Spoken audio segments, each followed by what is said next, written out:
What's up guys? So meron tayong ganito pa. This is day 2. Living alone as a photographer. A small time photographer na wala pang kita hanggang ngayon. So nandito na tayo. Niluto tayo ng patsit ganito. Sana, ano tawag dito? Gumana yung mga naplano at mabayaran ang dapat bayaran. So, yeah. Nalinis ko na yung bahay. So, nalinis ko siya. Ito pa lang kung hindi. Pero, madarating tayo dyan. May shoot tayo mamaya. Sana gumana na yung GoPro ko. Kasi, yung day 1 ko, hindi ko ma-upload kasi nga, ay sira yung GoPro ko. So, gumagamit ako ngayon ng tinatawag na R50. Yan. Ng aking camera tong shoot. Sana makapag-ano tayo yung Friday ka. So, aaralin natin lahat na nandito ako. Ang mangyayari sa content ko is siyempre, para ma-improve na din yung ano ko, video. So, aaralin natin mag-video. At the same time, picture. So, sana makadalas na i-upload ko. Kasi walang internet dito, wala na din yung computer ko. So, dito na lang ako mag-ano sa aking tablet. So, yan. So, yan, kakain na tayo. So, wala din ako mga mangkok eh. Isa lang ako, so isa lang plato ko. So, yan lang yung gamit ko sa bahay. So, yan. So, siguro tomorrow after shoot, umuulan kasi eh. So, siguro tomorrow, baon ko na lahat ng damit ko para dito kasi naiwala ko yung mga polo ko. So, tomorrow. So, kwentuhan muna tayo, no? Hindi na ako makakain kasi, alam mo na, kapag may, di buksan, yeah? Mindset. Hindi, wala pa akong mangkok, lamesa, tsaka, alam mo yun, mangkok, lamesa, basta lahat, no? So, kwentuhan muna tayo.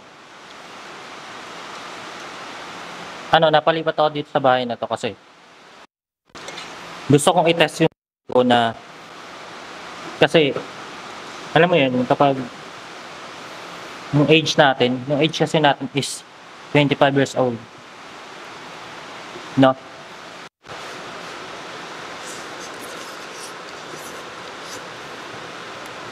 Gago sarap. 25 years old. So, kasi yung papa ko, kung i-compare natin yung papa ko tapos ako, ang layo ng narating ng papa ko kasi. Yung papa ko kasi, 25 years old data, graduate nurse, may anak na siya.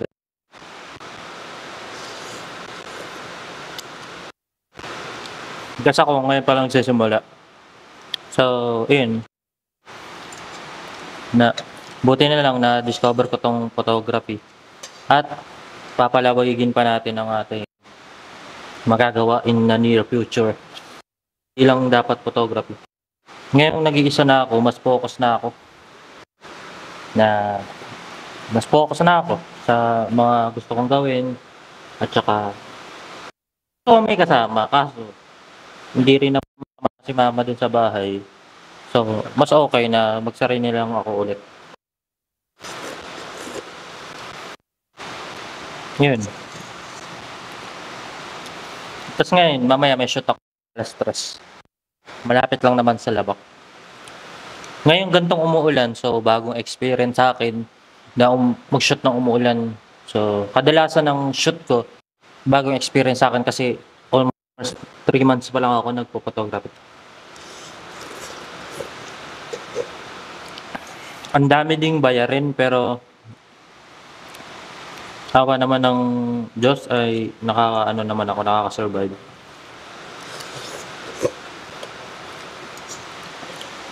Nagsarili na ako dati kung tatanungin nyo. Ang problema kasi, kaya ako nakapagbili ng mga ganyan.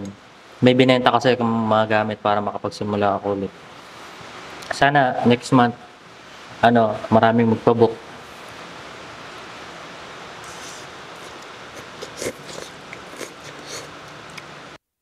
Ang mahirap kasi dito, Hindi ko sure na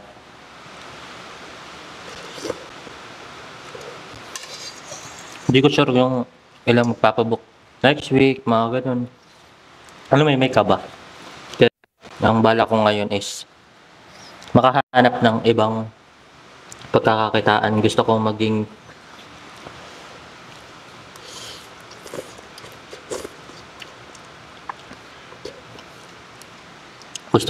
videographer. Sana may matutunan ako sa videographer. Sana ma-improve din skills ko, photography, ganun.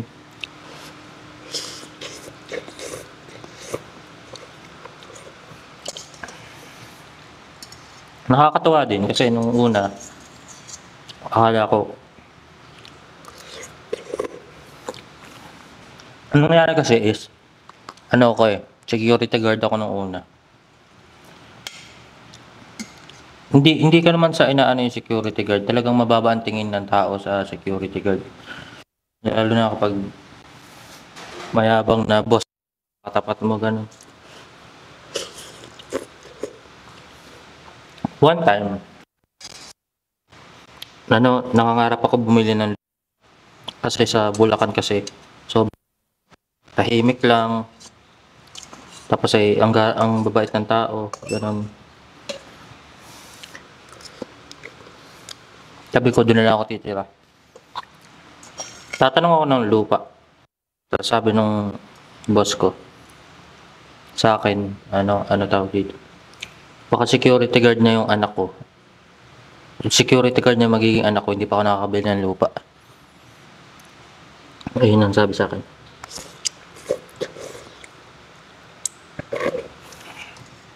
Ang sinasahod ko dun 20 to 20. At kino-compute ko naman, kaya naman bumili ng lupa kasi hulugan naman eh. Hindi ko alam kung bakit nag-engineer, hindi mo napakatanga mo. Ewan ko, basta na.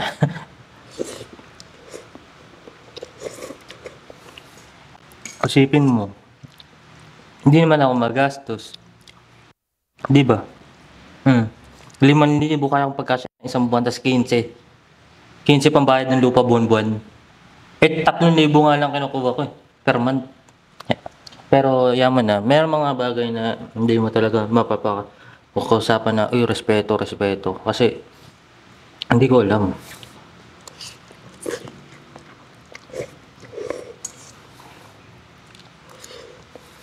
Dito, sa photography, kahit isang tuka ako dito ngayon. Kasi, bukod sa bago pa lang ako, walang alam, walang skills, alam mo yun, wala lahat. Ang alam ko lang is imagination. Wow. Tapos wala naman nagtuturo sa akin. Kasi may nagturo sa akin. Tapos naisip ko na mag-quit na lang. Tapos nag-out ulit ako. Ganun. Sayang, hindi ko na-grab yung opportunity na may magtuturo sa akin. Tapos nilayasan ko pa. Merong hindi pagkakaintindihan sa GC. Kaya lumayas ako. Ganun.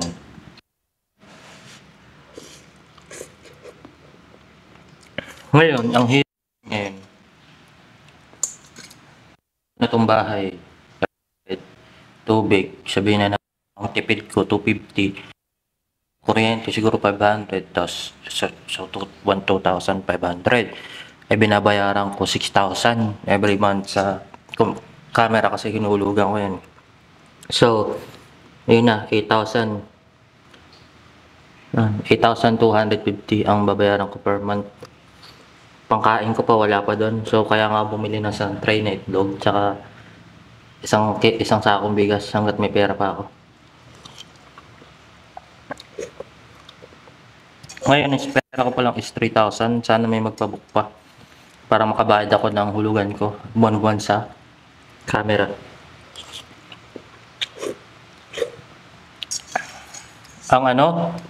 Bali 2 years kung gagawin yun kasi may nautang din ako bukod doon. Para sa mga pambili ng speedlight, lens, mga ganun. Gimbal. So, wala pa talaga. Ang mapapayo ko lang sa mga may nanonood sa akin mga kabataan. Habang bata pa kayo, nasa poder pa kayo ng mga magulang nyo. alamin nyo na kung ano ang gusto nyo sa buhay. Tapos, kasi, isipin mo, kung inaral ko na tong photography, nasa pudar pa lang ko, nag-aaral pa ako, bumili ako ng camera, kumita ako, nag-aaral ako at the same time, nalalaman ko yung gusto ko sa buhay. Alam mo yun. Kunyari, nag-aaral ako, tapos inaral ko na tong gusto ko sa buhay. 'Di ba? Makatapos ako, may diploma, may option. May option ako na ituloy yung gusto ko o kaya pumunta doon sa diploma ang tinapos ko. May option. Sa akin kasi, hindi ko ginawa lahat yun. So, kung ako sa inyo, gawin nyo na. Kung gusto nyo mag-business, try nyo mag-business habang bata pa kayo, elementary, high school, college.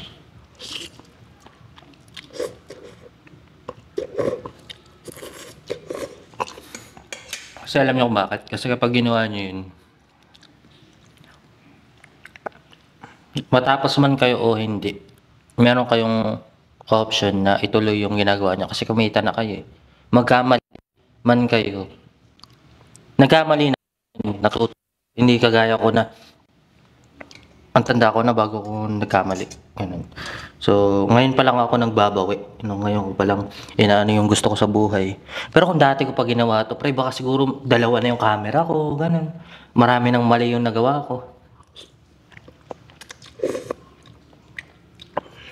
Mas maganda, mas maaga. Diba? Ngayon, kabado pa ako sa lahat ng bagay. Siguro, malaki na siguro kita ko. Nung tinuloy ko to nung nakaraan pa. So, napakalaking pagkakamali na ano. Hindi mo kasi pwedeng sabihin na bata pa ako, enjoyin ko muna. Kung ayun naman gusto mo, mag-enjoy ka din, di ba? Kunyari, trip mo mag-business. O, mag-business ka din. Check mo mag-parlor. O, mag-enjoy kasi nagpa-parlor ka, di ba? Kaya, walang mali na sabihin na enjoy mo muna kasi bata. Kasi mag-enjoy ka naman kasi inihilig mo. Malalaman mo talaga kung yun ba talaga ang hilig mo. So, yun lang mapapayo ko sa mga bata. O kaya nag-aaral pa. Alamin nyo yung gusto nyo. Tapos, try mo magkaroon ng pera doon para kahit makagraduate ka, may option ka na bumalik dun sa career na gusto mo. Hindi nalulungkot buhay mo kasi gusto mo yung ginagawa mo. 3 taon ako sa sa security guard. Never ako sumaya dun, puta ina.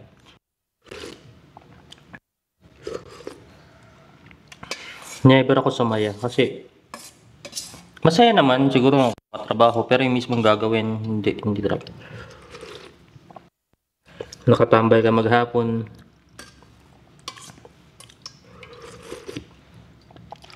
Papagalitan ka pa kapag antok-antok ka, nakakaantok naman yung gawain. Masaya yan. So, yung na to at ako para mamaya alas tayo. So, let's go. Thank you. Ay, hindi pala. Mag-shoot pa tayo mamaya. So, see you later. Sisira na tong camera na to. Pumatay-patay, min. Pero paalis na ako. Umuulan. Magaganto na lang ako. On the way na ako. At masyadong malakas ang ulan, men. So, ganun talaga. Kailangan magtrabaho. Let's go. Tamang lakad muna tayo, par. Isang oras at kalahati pa naman. 19 minutes naman yung sa map. So, let's go. So, saan po yung labak?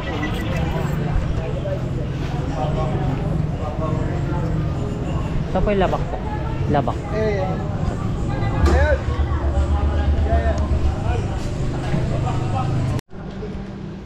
Yan ako.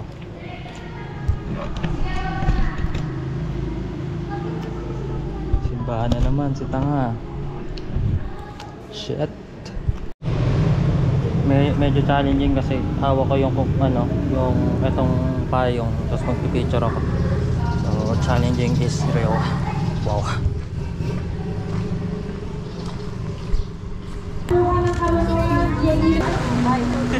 Sige po, dikit.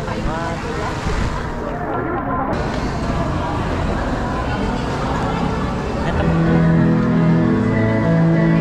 Umulan ulit, so punta muna ako dito sa church.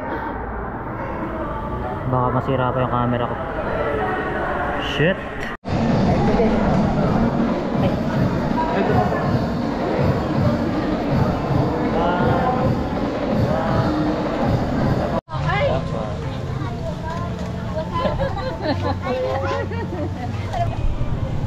Wala na si client.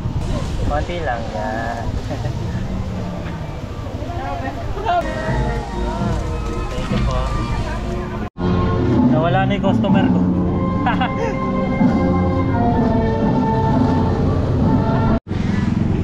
Tagala po kami, oh. Rain. Rain. Rain.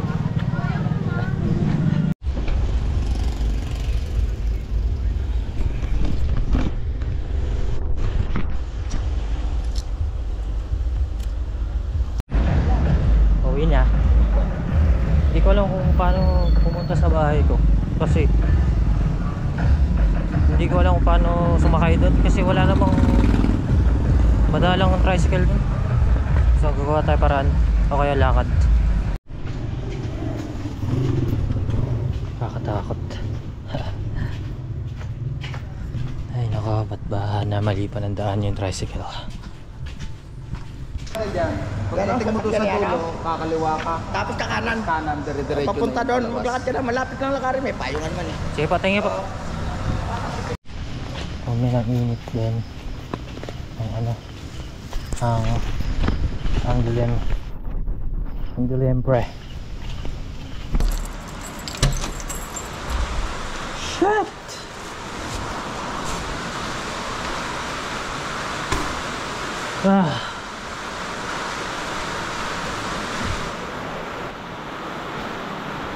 Namiss ko yung matigas kong higaan. And I also buy this bro. For the best bread. Wala ko naman bread.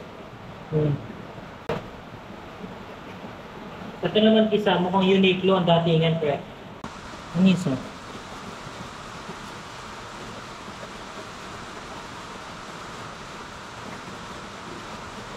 Hey! So, pahinga muna ako. Bukas ko na edit to pre. Saka yung day 1. Yan. Thank you, thank you.